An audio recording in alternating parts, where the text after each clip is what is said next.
Darkness falls upon the realm, a hero is born. Leon the Metal Warrior's legend to adorn. With Twitch as his battleground, he fights his way through powerful spells and epic quests, his destiny he'll pursue. Sword a faithful companion by his side at peace, streaming with passion, engulfed in his dreams. He'll conquer every dungeon, face monsters bold and fierce with his loyal viewers. His journey he'll immerse.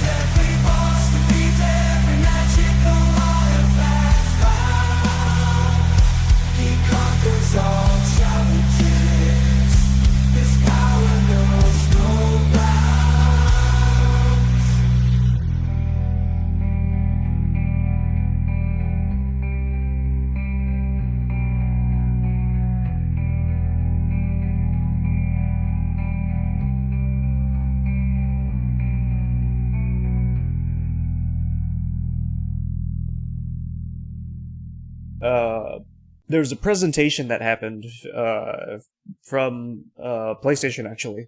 It's not a state of play, but it is them talking about the PS5 Pro coming out, actually, on November 7th. And I have not seen this yet, and I kind of want to watch this. It's only 10 minutes. It's not long. Hi, I'm Mark Cerny. I'm excited to be here to talk about the newest addition to our console lineup, PlayStation 5 Pro, and how it advances gaming technology. But first, I want to take just a minute to look at what we put in the original PlayStation 5 and how it delivers an exceptional gaming experience. There we go. When PS5 debuted in 2020, it brought a lot to the table. 8 Zen 2 CPU cores form the brains of PlayStation 5 and enable high-speed complex gameplay, with character counts reaching into the hundreds and frame rates that can be as high as 120 frames a second. PS5 has a powerful RDNA 2 GPU, which can render anything from intricate details to fantastic worlds with vast panoramas to explore. Goes to Tsushima, nice. Ray tracing allows for dramatic visual improvements, including reflections off of water or glass, and the realism that comes from real-time global illumination. Oh, this Avatar, Custom okay. SSD can load data at breathtaking speed, resulting in ultra-fast transitions between game worlds and data streaming rates so high that traversal speeds are essentially unlimited. You okay? I'm working on it! Tempest 3D audio tech brings an unparalleled sense of immersion to the sound of the games. With audio so real, you do not even need to see the enemies to know exactly where they are. Returnal was fucking Finally, fun. the DualSense controller has haptics that let you feel through your hands what your character is experiencing inside of the game. It's wonderful to see such variety and richness of game experiences. Creators have made amazing use of the hardware capabilities, but when I talk to them, I do hear about their desire for more graphics performance.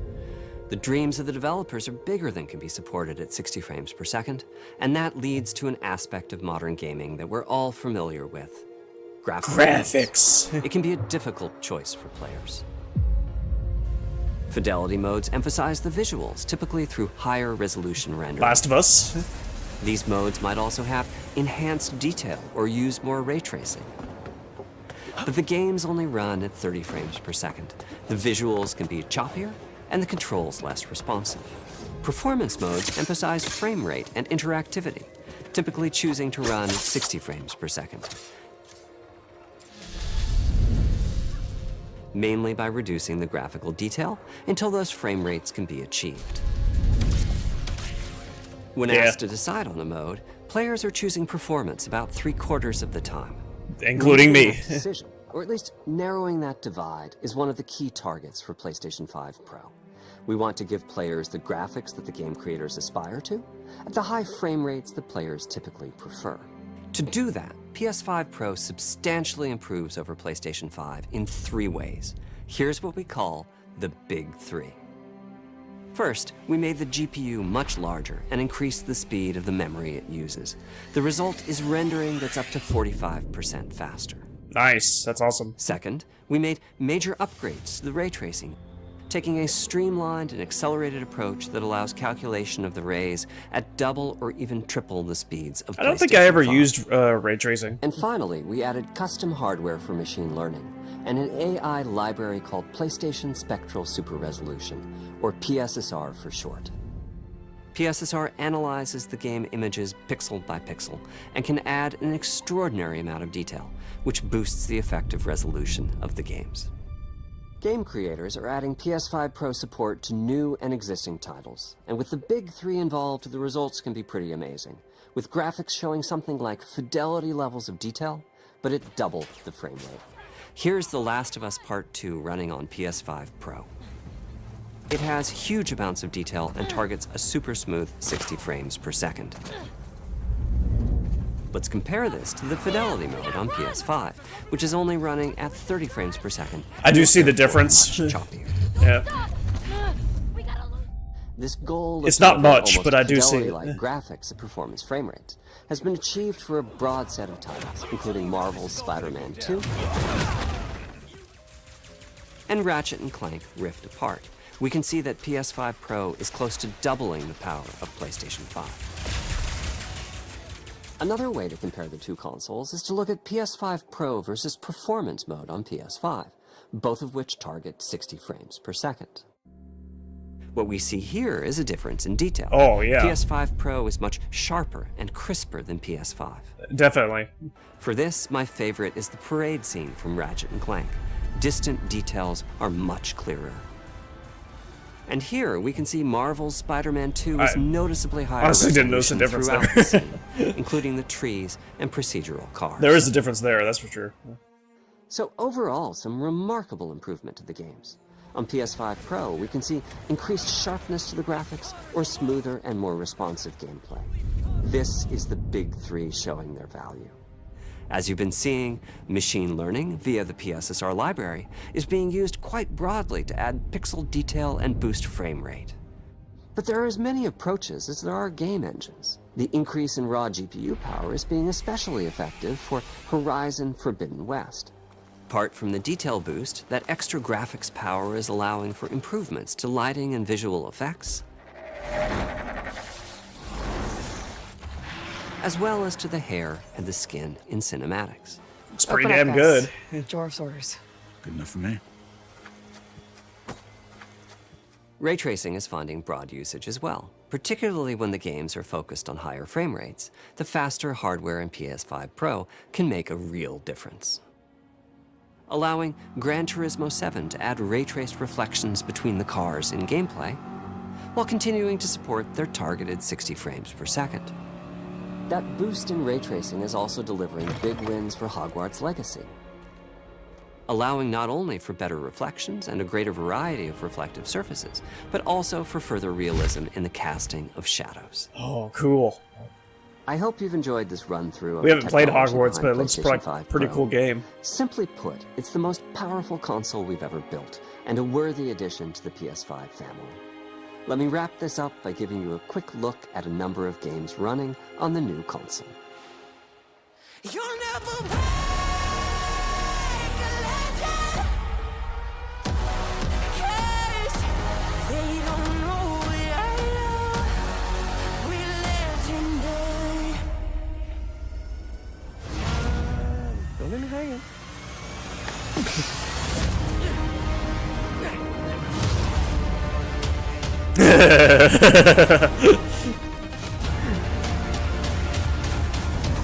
Cool. Close your eyes.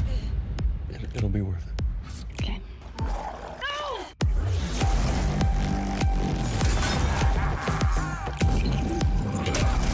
Did I do it? all in there.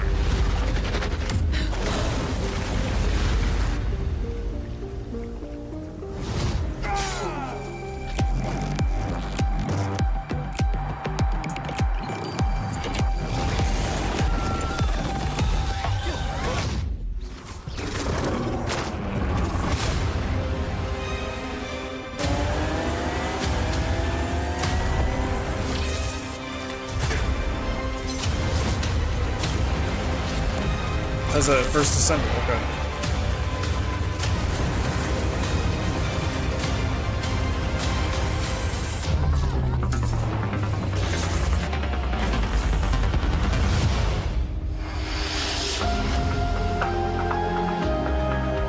Cool.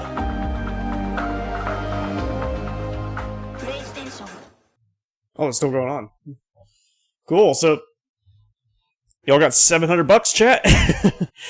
Good lord, man. $200 more than regular PS5.